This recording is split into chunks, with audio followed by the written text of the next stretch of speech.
soon on the marketplace, government announces reopening of domestic debt exchange program for investors who did not sign up in February this year. We'll bring you the latest on that. Also in this bulletin, prices of diesel and liquefied petroleum gas expected to go up marginally by 1% and 4% respectively from Saturday, September 16th. We'll hear a forecast from the Institute for Energy Security.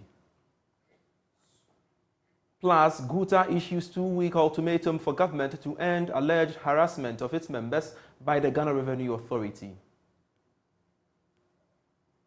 So that this harassment stops, we are going to call for the closure of all shops in the Ashanti region for 2 weeks. After that, if you don't hear from the government, we are going to organize a massive demonstration. We will enter into the heat on the streets and make sure the government hears from us. We have details of these and many others coming your way all in a moment. Please stay.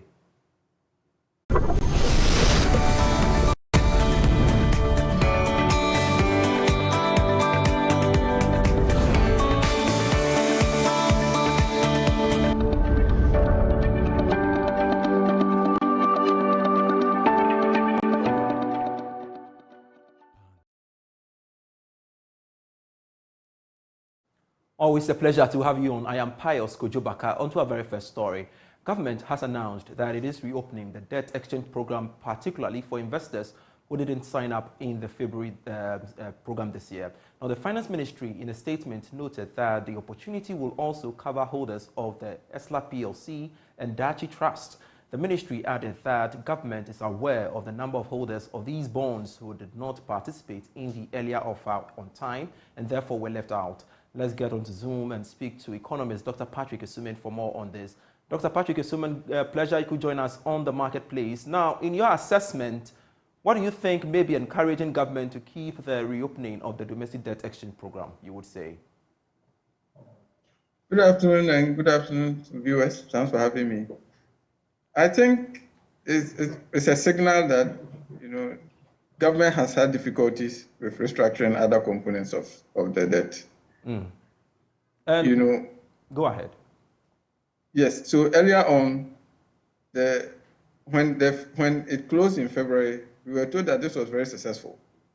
So to have the government come back after the finance minister had back in the spring meeting denied that there will be no second round, it just tells you that there are some difficulties meeting the restructuring or the volume of restructuring in some other places. So even though the statement is trying to say the government is trying to help out those who couldn't take up the offer the first time, you get the sense that government is really struggling to restructure a substantial amount of the external debt. That's why it's been forced to bring this back.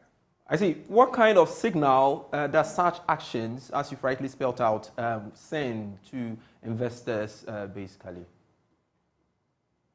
I think overall, it's quite problematic when, we seem to be doing some back and forth and to be flip-flopping a little bit. So, at some point, it's clearly communicated that this is done, this is good, we are good to go. And then suddenly it comes back. And then sometimes you get some rumors that this is coming back.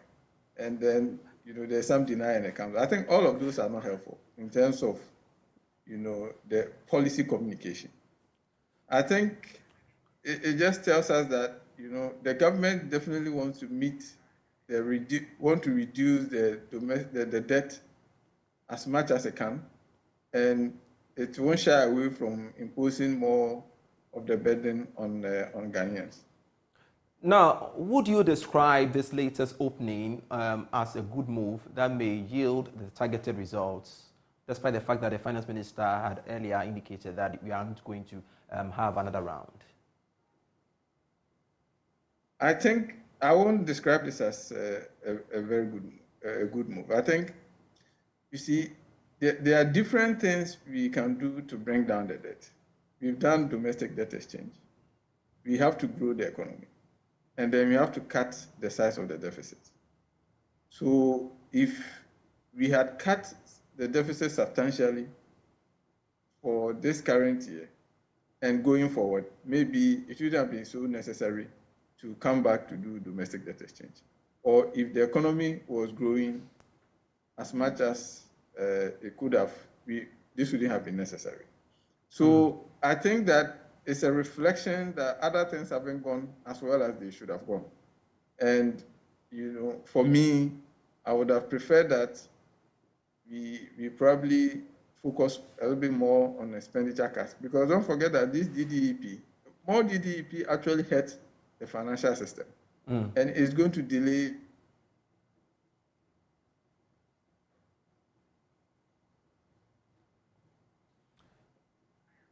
It seems Dr. Patrick Esume's line has frozen. We will rectify that and have him back on stream to speak to the issues for us. But basically, it has to do with the reopening of the domestic debt exchange program for investors who didn't sign up earlier to that initial reopening of the debt exchange program for investors. We will visit that story subsequently, but let's touch on this story. And prices of diesel and liquefied petroleum gas are expected to go up by 1% and 4% respectively from Saturday, 16th September. That's a projection by the Institute for Energy Security, IES. However, the price of petrol is likely to remain unchanged during the second pricing window. The impending increases are coming on the back of an increase in international market prices of diesel and LPG, coupled with a 0.7% depreciation of the cedi to the dollar during the same period.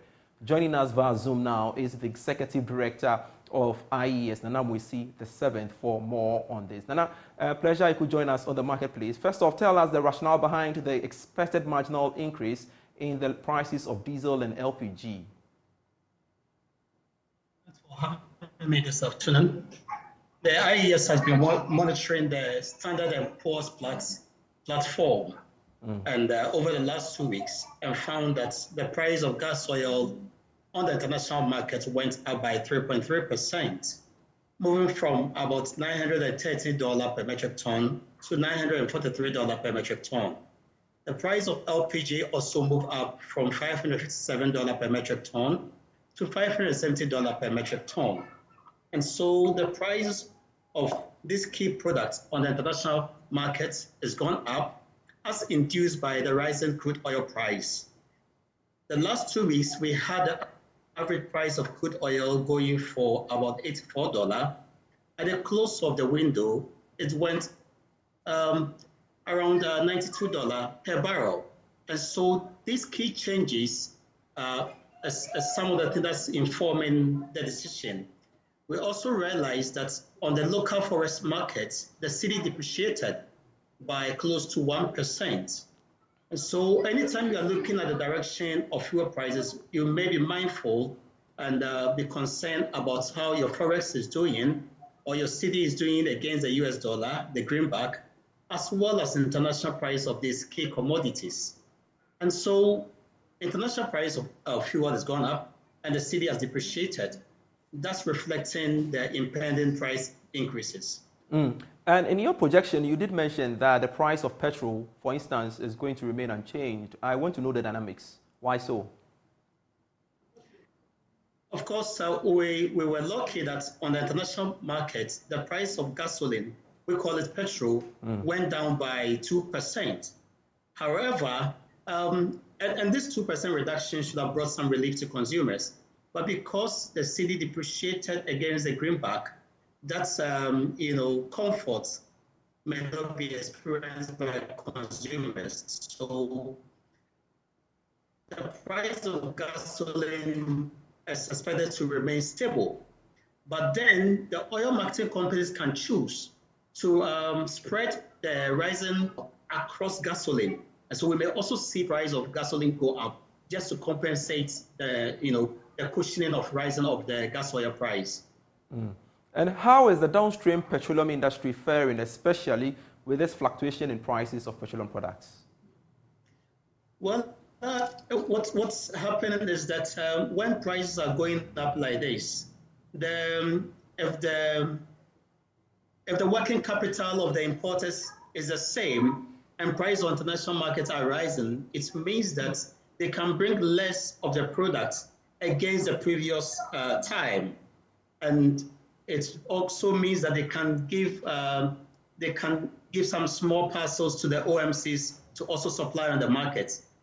The next thing is that when the prices of products goes up and the importers also hinge up their price to reflect international prices, the OMCs also struggle to buy larger quantities because their working capital have to be short up to accommodate the increases. And you sometimes find that as they struggle to get adequate supply to their station, we'll see pockets of shortages, as we have experienced over the last 1 year. Mostly you find gas stations without fuel.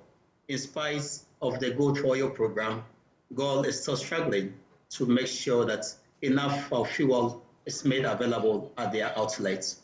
Let's stay a while longer with them. Are they making profit or breaking even with this high fuel prices? Anytime we can't speak for them, but the normal thing is that when the importers increase their price for the OMCs, there are two things to do. Either they transfer that cost to us or they absorb it. If they absorb, then of course they will make losses. But if they transfer to us, then of course it's the consumer that suffers. And the impact on consumers are quite, that as well. For a consumer, anytime price of fuel goes up, your disposable income after taking out your transportation and fuel costs, it goes down. Also, transportation costs also surges. There will be some rising production costs, and there will be inflation concerns as well on the side of the consumer and not the OMC if they choose to transfer the increased cost to the consumer. All right. Talking about the consumer, in this very projection you're making, how should they brace themselves? I know for a fact that indeed the increase you are making, or you are projecting, is marginal. Well, for consumers, when prices are going up, you plan your daily routine so that you spend less of that. And you also want to manage your fuel in such a way that it's efficient. You can choose to, reduce the amount of time you put your air conditioning on, and you also plan your routine, like I mentioned earlier, that from work I buy my stuff and come home and I reduce all the movements. It's some way to pushing consumers. They could also be looking out for some pumps and OMCs that may be selling least price products. If you be looking at the top ones, you may struggle. You may want to consider the smaller OMCs that are selling below the top OMCs. I won't want to mention MCA. Great. Thank you very much, Executive Director of IES, Nanam Wisi VII, for your time here on the marketplace. Let's shift focus and touch on the story. Ghanaian traders have issued a 2-week ultimatum to government to address allegations of harassment and intimidation by the Customs Division of the Ghana Revenue Authority. The Ghana Union of Traders Association is particularly concerned about the continued harassment along the Accra-Kumasi and Takoradi-Kumasi routes, which has persisted since 2022. Now, the group claims the situation has led to the closure of numerous businesses in the Ashanti region. Mohammed Nuruddin has more.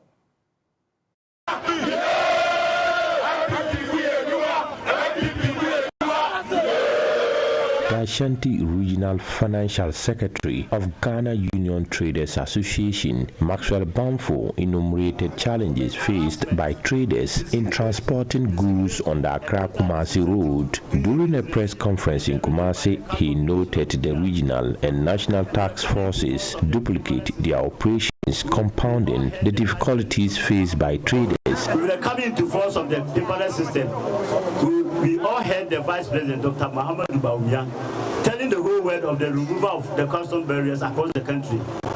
However, in the case of Ashanti region, the reverse has been the case. Since last year till now, there has been constant harassment and intimidations on the Accra-Kumasi and Takoradi-Kumasi route. On the Accra-Kumasi route, one has to contend with the Bunsu and Kubasi barriers. Beyond these two, there are now what they call the regional and national task force, all operating in a duplicative manner. The same applies to the Takoradi-Kumasi route beyond the Avian-Kwanta barrier. Goods with duties duly paid and cleared at the port are many a time arrested by the task forces of customs, leading to extortions, delays, raised examination, which result to heavy penalties slapped on owners of the goods. Mr. Bamfo explained that confiscated containers are frequently taken to the Abuabu Yard of Customs, where owners are compelled to offload and reload at their own expense. This incurs significant financial losses for traders. In many cases, such containers are taken to the Abuabu Yard of the Customs, where owners are made to offload and reload at their own expenses. This has led to losses of several cities to the owners in them, transportation, offloading, reloading costs, and penalties of 200%. This has led to collapse of several businesses and relocation of others out of the region. What is worrisome is the fact that we pay the same duties as our counterparts in other parts of Ghana. Ashanti Regional Chairman of the association, Antonio Pong, said if the government does not intervene within 2 weeks, a mass protest will be staged in the region. We are saying that me, in my position as a third national president of Guta, I communicate with all my counterparts in the regions. Nothing of this sort is going on in other regions. So why only Ashanti region?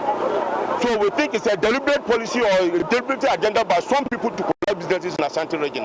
That's why we are calling them we are giving them 2 weeks ultimatum to ensure that this harassment stops. Else we are going to call for the closure of all shops in Ashanti region for 2 weeks.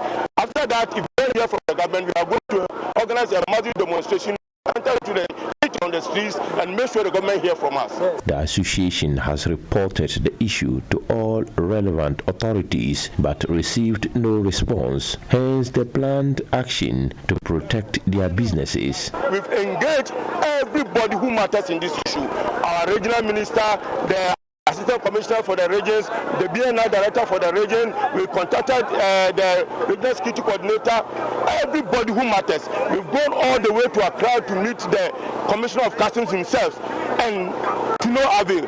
So the people think enough is enough. So now they are fed up. That's the reason why you see what we are seeing. Report by Mohamed Nuruddin.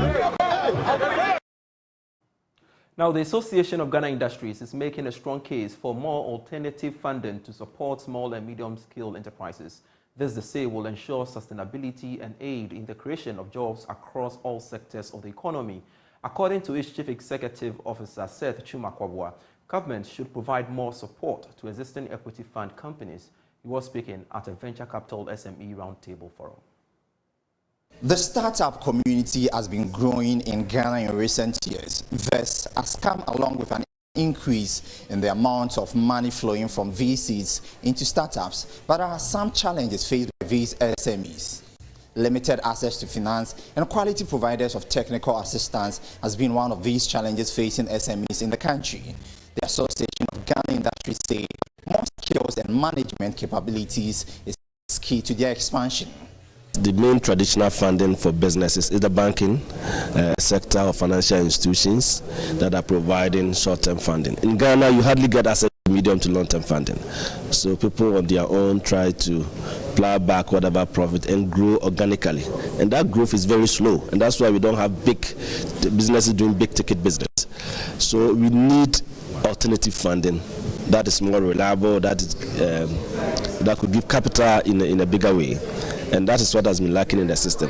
I know that venture capital has been with us for some time, and they are doing well now, but we've also known that over the years, the level of capitalization was not that strong, because if all this were, we financed only up to about 70 businesses for over 15 years of operation, then that's not sufficient if you look at the number of businesses that we have in Ghana. Of course, there are other smaller equity funds that are also available. But generally speaking, I think that venture capital is a major alternative funding source. But we've not had them in adequate numbers and in the volumes that really can resuscitate our business sector. Chief Executive Officer for Venture Capital Fund, Yao Owusu-Brempong, said its outfit will embark on various projects to strengthen women SMEs and startups by providing financial and technical assistance. Generally, yes, but then the women in particular have their problem is much worse than there are others. And so we have to make conscious effort to make sure that businesses owned by women, businesses that impact on women are also funded. And so we've been working on that, and just yesterday our investment committee approved a 35 million funding into a fund that is going to be managed by a woman, or even if yet women, let me say. So the fund itself is being managed by women, and then most of the monies will go into companies that are owned by women or that are majority owned by women. The SME Roundtable on Venture Capital as an alternative financing source for SME growth in Ghana aims to explore the tremendous potential of VC funding in accelerating growth and development of small and medium-sized enterprises in the country. James Seshen filed that report. Now, some stakeholders within Ghana's pharmaceutical industry have expressed worry that the operations will be ground to a halt if immediate steps are not taken to address port charges. They also expressed concern about access to loans from the banks to finance their goods at the ports. According to Chief Executive Officer of Flock Pharma Company Limited, Emmanuel T. Kenny, the importation of some pharmaceutical equipment can be made in Ghana, hence the provision should be readily available to push for more local content within the industry. He spoke to Joy Business. It's on average about 6% of its GDP on healthcare infrastructure. The country's healthcare market is one of the most attractive markets in sub-Saharan Africa for foreign products and investment. Port charges of these medical infrastructure, according to these stakeholders, has been taking a toll on their operations. How do we capture the value we are creating? Therein comes the values we are bringing in the equipment. The capturing of the value is how to clear the equipment, and this is where we tie it into what you are saying, the high cost of inflation. I can give an example like last year. This was really hit hard because all our things are in US dollars. So if we were importing last year in June around 6 point something, and then you've given things on credit to all the hospitals. So by the time they pay you and you're supposed to repatriate dollars at 11.5, 12.7, we've actually lost. So for last year, I think we had to renegotiate most of our contracts with our pre-existing clients, which we haven't done for over a decade of our existence. Ghana has a very limited local production of pharmaceuticals and even less manufacturing of equipment and devices. The country relies on import for approximately 85% of its total healthcare consumption.